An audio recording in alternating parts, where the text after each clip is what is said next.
ओम नमः शिवाय। ओम नमो भगवते वासुदेवाय। ओम देवकी सुत गोविंद वासुदेव जगतपति देहि में तनियम कृष्ण त्वाम अहम शरणं गतः। अथ श्री वायुपुराण पंचमो अध्यायः सृष्टि प्रकरणं। लोमहर्षण उवाच यद्विसृष्टेस्तु संख्यातं मया कालान्तरं द्विजाः एतत् कालान्तरं ज्ञेयमहर्वे पारमेश्वरम्। रात्रिस्त्वेतावती ज्ञेया परमेशस्य कृत्स्नसः अहस्तस्य तु या सृष्टिः प्रलयो रात्रिरुच्यते। अहश्च विद्यते तस्य नारात्रिरिति धारणा उपचारः प्रक्रियते लोकानां हितकाम्यया। प्रजानां पतये ऋषयो मुनिभिः सह ऋषीन् सनत्कुमाराख्यान् ब्रह्म सायुज्य गयसः। इन्द्रियाणीन्द्रियार्थश्च महाभूतानि पञ्च च तन्मात्रा इन्द्रियगणो बुद्धिश्च मनसा सह। अहस्तिष्ठन्ति ते सर्वे परमेशस्य धीमतः आहरन्ते प्रलीयन्ते रात्र्यान्ते विश्वसम्भवः। स्वात्मन्यवस्थिते सत्त्वे विकारे प्रतिसंहृते साधर्मेणावतिष्ठेते प्रधानो पुरुषा बुभौ। तमः सत्त्वो गुणवेतौ समत्वेन व्यवस्थितौ अत्रौद्रिकौ प्रसूतौ चातौ तथा च परस्परं। गुणसाम्ये लयो ज्ञेयो वैषम्ये सृष्टिरुच्यते। तिलेषु वा यथा तैलं घृतं पयसि वा स्थितं तथा तमसि सत्त्वे च राजो व्यक्ताश्रितं स्थितम्। उपास्य रजनीं कृत्स्नां परां माहेश्वरीं तदा। आहर्मुखे प्रवृत्ते च परः प्रकृतिसम्भवः क्षोभयामास योगेन परेण परमेश्वरः। प्रधानं पुरुषं चैव प्रविश्याण्डं महेश्वरः। प्रधानात् क्षोभ्यमाणात् तु रजो वै समवर्तत। रजः प्रवर्तकं तत्र बीजेष्वपि यथा जलं गुणवैषम्यमासाद्य प्रसूयन्ते ह्यधिष्ठिताः। गुणेभ्यः क्षोभ्यमाणेभ्यस्त्रयो देवा विजज्ञिरे आश्रिता परमा गुह्या सर्वात्मानः शरीरिणः।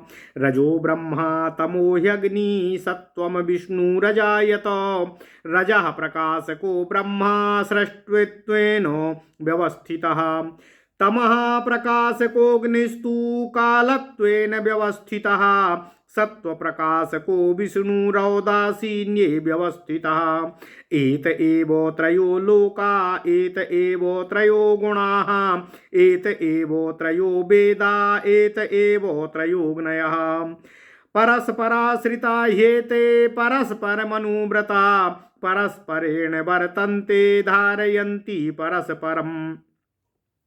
अन्योन्यो मिथुना ह्येते ह्यान्योन्योमुपजीविनः। क्षणं वियोगो नाह्येषां न त्यजन्ति परस्परम्।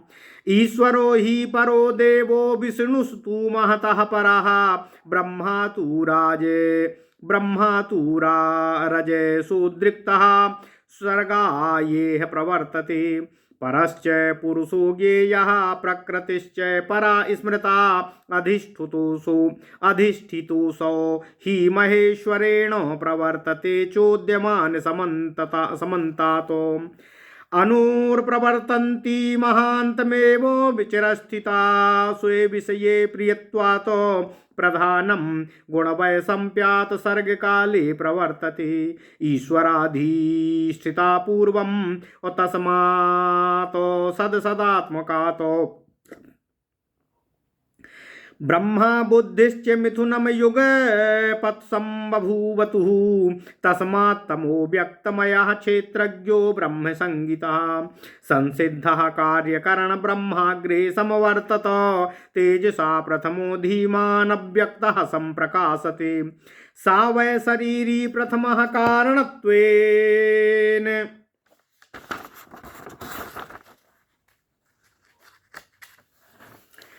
सा वै शरीरी प्रथमः कारणत्वे व्यवस्थितः अप्रतिघेन ज्ञानेन ऐश्वर्येण सोन्वितः धर्मेण च प्रतिघेन वैराग्येण समन्वितः तस्येश्वरस्य प्रतिघं ज्ञानं वैराग्यलक्षणम् धर्मैश्वर्यकृता बुद्धिर्ब्रह्मी यज्ञेऽभिमानिनः अव्यक्ता जायते चास्य मनसा या यदिच्छति वशीकृतत्वाद्वैगुण्यात् सुरेशत्वात् स्वभावतः चतुर्मुखस्तु ब्रह्मत्वे कालत्वे चान्तको भवतो सहस्रमूर्धा पुरुषस्तथावस्था स्वयंभुवाः सत्वम रजश्च ब्रह्मत्वे कालत्वे च रजस्तमः सात्विकम पुरुषत्वे च गुणवृत्तिः स्वयंभुवः लोकान् सृजति ब्रह्मत्वे कालत्वे संक्षिप्यत्यपि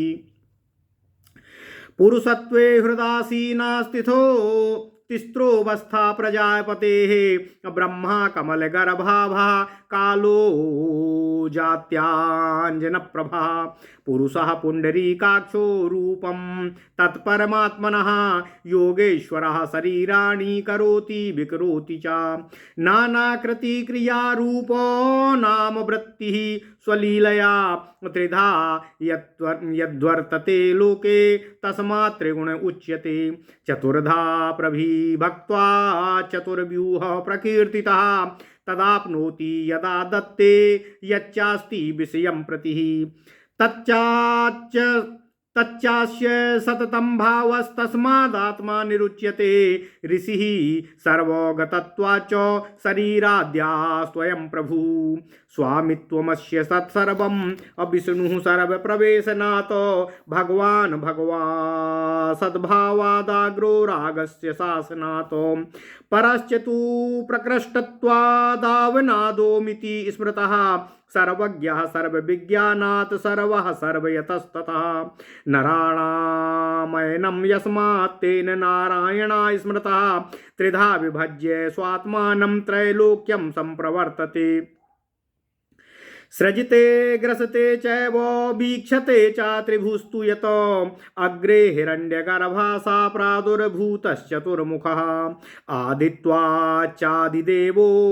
सावजातात्वादजः स्मृतः उपाति यस्मात् प्रजा सर्वा प्रजापतिरतः स्मृतः देवेषु च महान् देवो महादेवस्ततः स्मृतः सर्वे सत्त्वाच्च लोकानां वस्यात्वात् तथेश्वरः बृहत्वाच्च स्मृतो ब्रह्मा भूतत्वाद् भूत उच्यते क्षेत्रज्ञः क्षेत्रविज्ञानादुभिः सर्वगतो यतः यस्मात् पुर्युनुसेते तस्मात् पुरुषः उच्यते नोत्पादितत्वात् पूर्वात्वात् स्वयंभूरिति सा स्मृतः इज्यात्वादुच्यते यज्ञः अकविर्विक्रान्तदर्शनात् क्रमशः क्रमणीयात्वाद्वर्णकस्याभिपालनात् आदित्यसंज्ञः कपिलस्त्वग्रजोऽग्निरिति स्मृतः हिरण्यमस्य गर्भोद्भूधिरण्डस्यापि गर्भजः तस्मिद्वाधिर्हिरण्यगर्भा सा पुराणेऽस्मिन्निरुच्यते स्वयंभुवो निवृतस्य कालो वर्षाग्रजस्तु यः नाशक्यः परिसंख्यातुमपि वर्षशतैरपि कल्पसंख्या निवृत्तस्तु पराख्यो ब्रह्मणा स्मृतः तावच्छेषोऽस्य कालोऽन्यास्तस्यास्ते मति सृज्यते कोटि सहस्राणि अंतर्भूतानि यानि वै समतीतानि कल्पानां तावच्छेषा परस्तु ये यस्त्वयं वर्तते कल्पो वाराहं तं निबोधितः प्रथमः सम्प्रतस्तेषां कल्पोऽयं वर्तते द्विजः तस्मिन् स्वायंभुवाद्यास्तु मानवाः स्युश्चतुर्दशः अतीता वर्तमानाश्च भविष्या ये च वै पुनः तैरियं पृथ्वी सर्वा सप्तद्वीपा समन्ततः पूर्णम युग सहस्रम वै परिपाल्या नरेश्वरः प्रजाभिस्तपसा चैव तेषां शृणुत विस्तरम् मनवन्तरेण चैकेन सर्वाण्येवान्तराणि वै भविष्याणि भविष्यश्च कल्पः कल्पेन चैव अतीतानि च कल्पानि शोधकानि सहान्वयः अनागतेषु तद्वाचो तर्कः कार्यो विजानता। ओम नमः शिवाय ओम नमः शिवाय ओम नमः शिवाय। ओम नमो भगवते वासुदेवाय। ओम देवकी सुत गोविंद वासुदेव जगतपति देव में तनियम कृष्ण त्वाम अहम शरणं गता। अथ श्री वायु पुराण 5वां अध्याय सृष्टि प्रकरण।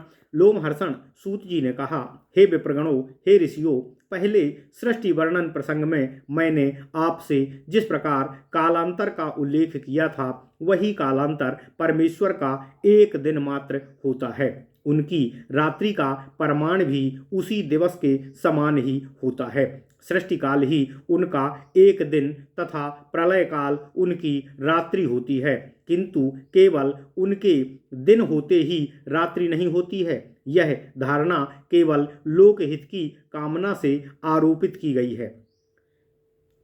सूत जी कहते हैं, हे ऋषियों, प्रजापति ब्रह्मा, ऋषि मुनियों, सनत कुमार आदि ब्रह्मर्षि तथा ब्रह्म सायुज्य प्राप्त अन्य लोगों, इंद्रिय विषयक 5 महाभूत, तन्मात्रा, इंद्रिय वर्ग, बुद्धि, मन, ये सभी उस परमेश्वर के दिन में विद्यमान रहते हैं। दिन की समाप्ति पर इन सभी का लय हो जाता है।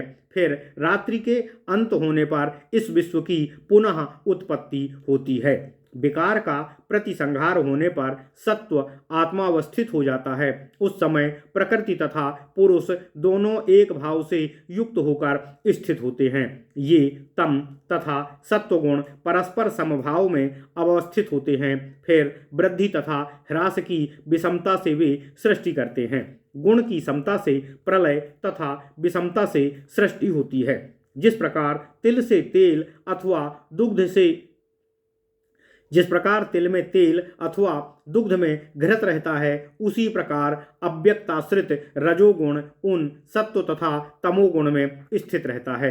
तब उस महेश्वरी परारात्रि को व्यतीत कर प्रकृतिस्थ पुरुष रूपी परमेश्वर दिन के आरंभ में अपने परम योग द्वारा प्रकृति योगी देवी को क्षोभित करते हैं। प्रकृति के क्षुब्ध होने पर रजोगुण प्रवर्तित होता है। जिस प्रकार जल बीज का प्रवर्तक है, उसी प्रकार रजोगुण सभी क्रियाओं का प्रवर्तक है। गुण की विषमता के आधार पर ही सभी अधिष्ठित क्षेत्रज्ञों की सृष्टि होती है। गुण के क्षोभित होने पर राजस ब्रह्मा, तामस अग्नि तथा सत्वगुणी विष्णु, इन 3 देवताओं का प्रादुर्भाव होता है।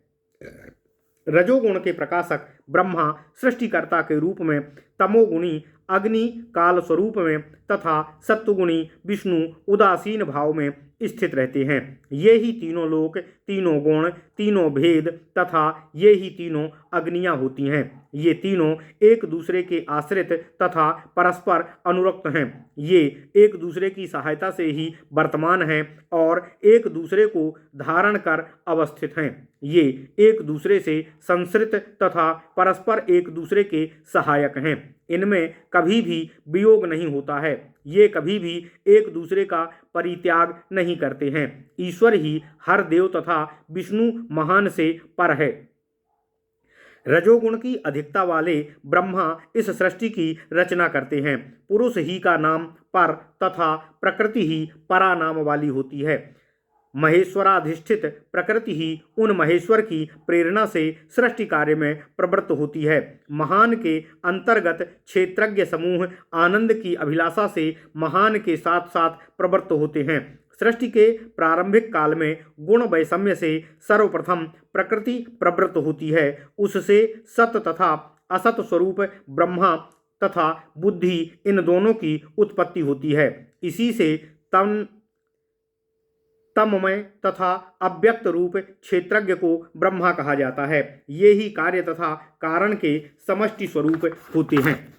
ये अव्यक्त स्वरूपी बुद्धिमान ब्रह्मा ही सर्वप्रथम तेज द्वारा व्यक्त होते हैं। सभी कार्यों के कारण स्वरूप ये ब्रह्मा ही प्रथम शरीरधारी हुए हैं।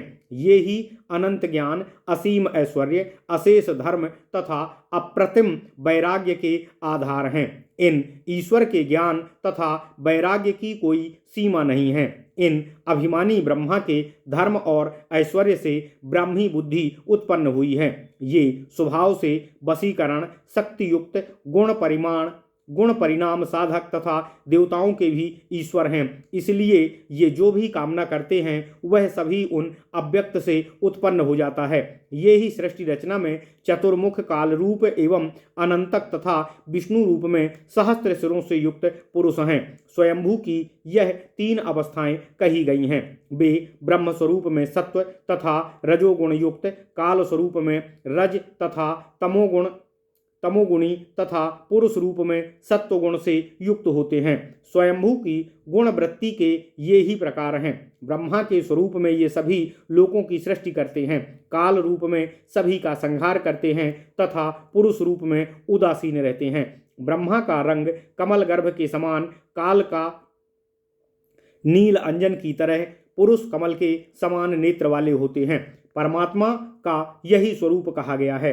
ये योगेश्वर अपनी लीला के अनुसार विविध नाम, रूप, आकृति तथा वृत्ति संपन्न शरीर धारण करते हैं तथा फिर उसका समापन करते हैं। लोक समूह में ये 3 प्रकार से विद्यमान हैं। इसलिए इन्हें त्रिगुण तथा 4 भागों में विभक्त होने के कारण चतुर्व्यूह कहा गया है। जो कुछ भी वे लब्ध करते हैं, जो कुछ भी ग्रहण करते हैं, जो कुछ भी भक्षण करते हैं, वह सब इनका नित्य भाव है। अतः इन्हें आत्मा कहा गया है। सभी भूतों में वर्तमान होने के कारण ये ऋषि कहलाते हैं। सभी शरीर से प्रलय काल में ये उसे त्याग देते हैं। सभी भूत इनका स्वामित्व होता है तथा सभी भूतों में व्याप्त होकर ये विराजित रहते हैं। इसलिए इन्हें विष्णु कहा जाता है। भग अर्थात ऐश्वर्य युक्त होने के कारण इन्हें भगवान तथा राग आदि पर शासन करने के कारण इन्हें राग कहा जाता है। सबसे अधिक प्रकृष्ट होने के कारण इन्हें पर तथा अवन अर्थात रक्षा करने के कारण इन्हें ओम कहा जाता है। समस्त विज्ञान विष्टि होने के कारण इन्हें सर्वज्ञ तथा सभी पदार्थों का स्वरूप होने के कारण सर्व कहा जाता है। नरों के अयन अर्थात गमन स्थान होने के कारण इन्हें नारायण कहते हैं। अपने को 3 भागों में विभक्त कर ये तीनों लोकों को चलाते हैं। इन 3 रूपों से वे सृजन, संहारण तथा रक्षण करते हैं। ये चतुर्मुख हिरण्यगर्भ सबसे पहले उत्पन्न हुए। ये ही सबके आदि हैं। अतः इन्हें आदिदेव तथा अजन्मा होने के कारण इन्हें अज कहा जाता है। सभी प्रजाओं का पालन करने के कारण इन्हें प्रजापति तथा सभी देवताओं में महान होने के कारण इन्हें महादेव कहा जाता है। ये सबके ईश्वर हैं तथा किसी के भी बस में नहीं हैं।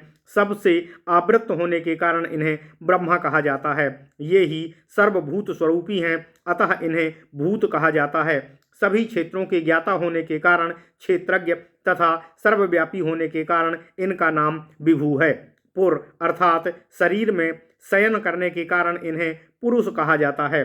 किसी के भी द्वारा उत्पन्न न किए जाने के कारण तथा सभी के पूर्ववर्ती होने के कारण इन्हें स्वयंभू कहा जाता है। सबों के यजनीय अर्थात पूज्य होने के कारण ये यज्ञ तथा अतीव विक्रांत होने से ये कवि कहलाते हैं। ये सभी के क्रमणीय अर्थात गम्य स्थल हैं, अतः ये क्रमण तथा सभी वर्णों का पालन करने के कारण इन्हें आदित्य के नाम से भी कहा गया है। सभी के अग्रज एवं अग्नि स्वरूप होने के कारण ये कपिल हैं। इनका गर्भ हिरण्य है और ये हिरण्य के गर्भ स्वरूप हैं, अतः पुराण शास्त्रों में इन्हें हिरण्यगर्भ कहा गया है। उन स्वयंभू के सृष्टि कार्य से निवृत्त होने पर कितने वर्ष काल व्यतीत होते हैं, यह सब सैकड़ों वर्ष में भी वर्णन करना संभव नहीं है। सृष्टि प्रवृत्त पर ब्रह्म का जितना समय है वह कल्प कहलाता है। सृष्टि के निवृत्त होने पर भी उतना ही उनका समय व्यतीत होता है। उसके पश्चात पुनः सृष्टि की जाती है। हजारों करोड़ कल्प जा चुके हैं तथा उनका लय हो गया है, किंतु फिर भी उनका उतना ही समय बाकी है। इस समय जो कल्प वर्तमान है उसे 12 कल्प कहते हैं। हे विप्रगण, इस 12 कल्प का भी प्रथम भाग ही चल रहा है। इस कल्प में स्वयंभू आदि 14 मनु हैं। इनमें से कुछ पूर्व में हो चुके हैं, कुछ वर्तमान हैं तथा कुछ आगे होंगे। वे नरेश्वर, इन सप्तद्वीप वाली पृथ्वी का सभी प्रकार से प्रजोत्पादन एवं तपस्या द्वारा 4 सहस्त्र युगों तक परिपालन करते हैं। विस्तार पूर्वक उनका विवरण सुनिए। एक मनवंतर द्वारा दूसरे मनवंतर का, एक कल्प द्वारा दूसरे कल्प का, अतीत द्वारा वर्तमान का तथा भविष्य का पूर्व के कारण द्वारा बाद में प्राप्त होने वाले फल का ज्ञानी पुरुष भविष्य में भी ऐसा ही होगा, इस प्रकार के तर्क द्वारा जान लेते हैं। इति श्री महापुराणे वायुप्रोक्ते प्रक्रियापादे सृष्टि प्रकरणम नाम 5वां अध्यायः। इस प्रकार श्री वायु महापुराण के प्रक्रियापाद में प्रकृति वर्णन नामक 5वां अध्याय पूर्ण हुआ। ओम नमः शिवाय, ओम नमः शिवाय, ओम नमः शिवाय। ओम नमो भगवते वासुदेवाय। ओम देवकी सुत गोविंद वासुदेव जगतपति देव में तनियम कृष्ण त्वाम अहम शरणम